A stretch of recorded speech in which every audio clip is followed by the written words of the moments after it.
The idea of using dividends to replace your salary might be very alluring. What could be better than being able to choose to quit your career and still be able to provide for your family through a steady stream of dividends? This, in my opinion, is one of the main selling points of dividend stock investment for the typical investor. I did give this idea some thought. How long does it take to reach this remarkable milestone specifically? What can I do right now, most importantly, to make this path as quick and simple as possible? Today, I'll focus on that. I'll demonstrate how to calculate how long it might take for dividends to completely replace your income and what you can do to expedite the realization of this goal. Hence, in today's video, I will personally be sharing with you the fastest way to replace your income with dividend income. So if you're new here on Usable Wisdom, you came to the right channel, for we will surely help you kickstart your pursuit of great riches. Oh, and if you discover something helpful from this video, it would be lovely if you subscribed. You can also unsubscribe at any point, but as long as you subscribe, you'll always be the first to hear about new money-making strategies as they become released. Hence, it is mutually beneficial. So how about we keep going?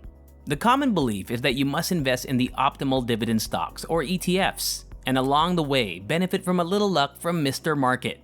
Even though both of these elements are crucial, they are not the main strategy for accelerating the income replacement equation. The most crucial element is your rate of savings. I'll demonstrate the significance of your savings rate to you rather than just telling you about it. I will test several variables, such as my savings rate, my annual rate of return, or my target dividend yield, to assist me to choose the best course of action for me as I think about replacing my dividend income and estimating how long it will take me to get there.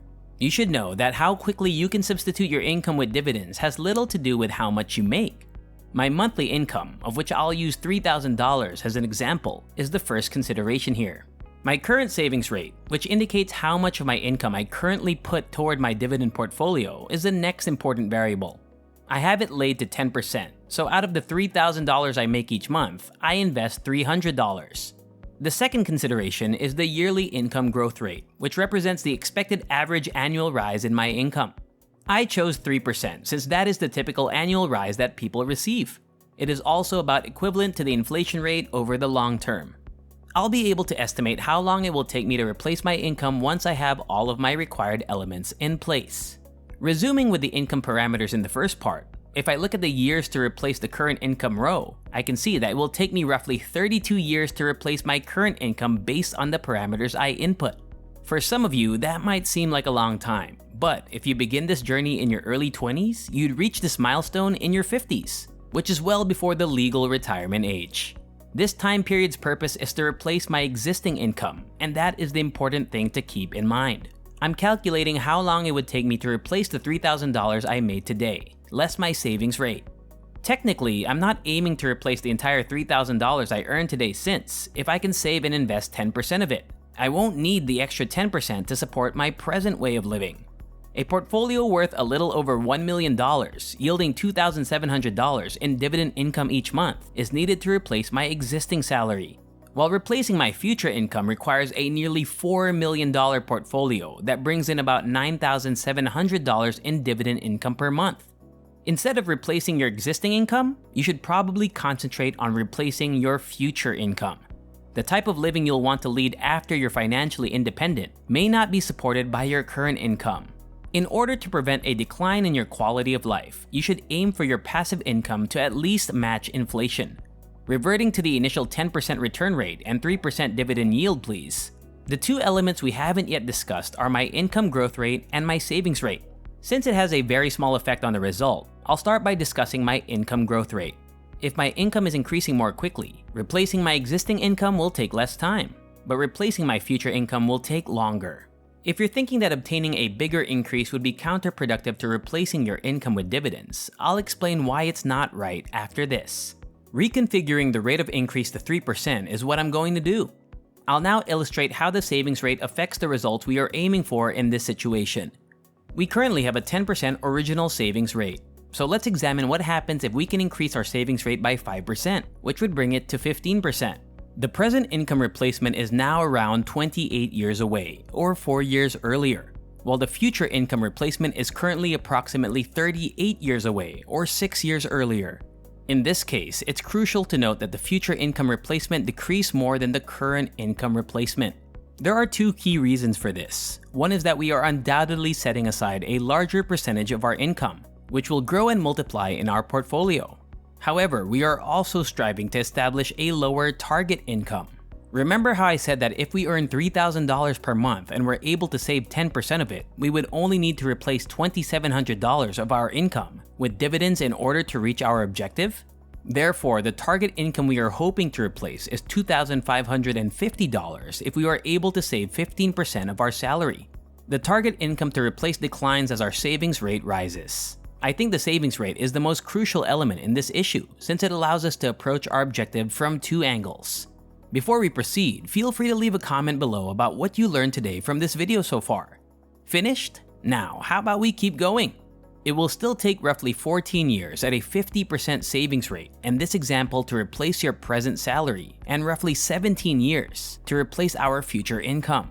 To reduce these time periods to under 10 years, you will need to have a savings rate of around 70%. And to achieve your objective in less than 5 years, you will need a savings rate of approximately 85%. It is undoubtedly feasible, and many have succeeded in doing it. But the real question is, do I desire the standard of living that 15% of my income can support today? I am aware that not all of us are at the starting line right now. Some of us have been making investments and progress on this road for many years. Let's imagine you make $3,000 a month and set aside $300 or 10% of your salary each month. Your salary will rise by $150 a month if you receive a 5% raise this year. Maintaining your present savings rate of 10% would result in you setting aside and investing $315 each month, which is better than before and obviously better. What if, though, you made the decision to save aside $75 rather than paying your full rates? You would now be investing and saving $375 every month, which is only about 12% of your income. This will shorten the time it takes for dividends to completely replace your income. In addition to identifying ways to reduce your spending, if you do this each year, you can significantly raise your savings rate over the course of a few years. It all comes down to living within your means. Likewise, deferring pleasure in favor of long-term financial security. I think concentrating more on your savings rate than where you put your money will ultimately have a significant impact on the outcomes. Most investors try to pick their own companies, but you will probably have better outcomes if you stick with a high-quality dividend fund like SDHD. People are terrible investors, as history has shown, and the more choices you make, the more likely it is that your returns will fall short of the average market return. Although I'm right there with the rest of this group of people who prefer to believe they are better investors than the average, there's absolutely nothing wrong with someone being average. To ensure that what I'm doing is performing as well as or better than average, I continuously compare my results against well-known indices. Because if it's not, why even put in the extra effort for poor outcomes?